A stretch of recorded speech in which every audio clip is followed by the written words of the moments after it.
असेल तो इथंच कुठेतरी असेल. सकाळी सकाळी भोंग्यावर हनुमान चाळीसा म्हणत असेल. हनुमान चाळीसा म्हणता म्हणता तो कट्टर हिंदू झाला असेल. रेल्वेच्या इंजिनासारखा तापला असेल आणि तो हिंदू होऊन मातोश्रीवर आला असेल. तो इथंच कुठेतरी असेल. मातोश्रीवरचा धनुष्यबाण घेऊन खेळत असेल आणि धनुष्यबाण घेऊन हळूच गुवाहाटीला पळाला असेल. तो इथंच कुठेतरी असेल. गुवाहाटीला गेल्यावर झाडी डोंगर हटील बघून मोहरला असेल, बहरला असेल. पण एवढ्यात 50 खोके एकदम ओकेच्या घोषणा ऐकून तो गोंधळला असेल. तो इथंच कुठेतरी असेल.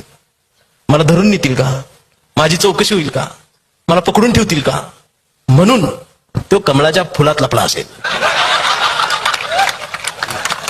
पण कमळाच्या पाकळ्यांनी पण त्याचा आवळून पार रस काढला असेल. तो इथंच कुठेतरी असेल. आणि सगळा रस निघून गेल्यावर तो बाहेर पडला असेल आणि त्याला अचानक भारत दिसला असेल.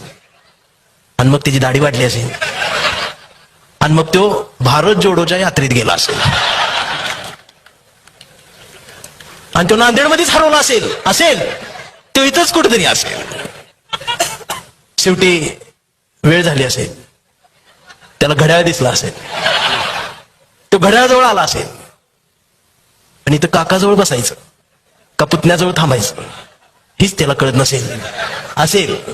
तो इथंच कुठेतरी असेल. शेवटी तुतारी वाजवत बसला असेल. तो इथंच कुठेतरी असेल. शेवटी यांचं सगळ्यांची नाटकं बघून तो चिडला असेल. तो पॅन्थर झाला असेल, विद्रोही झाला असेल आणि तो डायरेक्ट RPI मध्ये गेला असेल.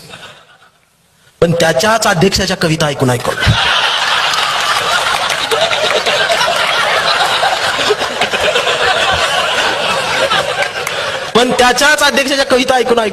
तो गंजला असेल. ते इथंच कुठेतरी असेल. कविता ऐकून त्याला वंचित झाल्यासारखं वाटत असेल आणि मग तो हळूच वंचित मध्ये आला असेल. पण इथं नेमकं वंचित कोण हेच त्याला कळत नसेल.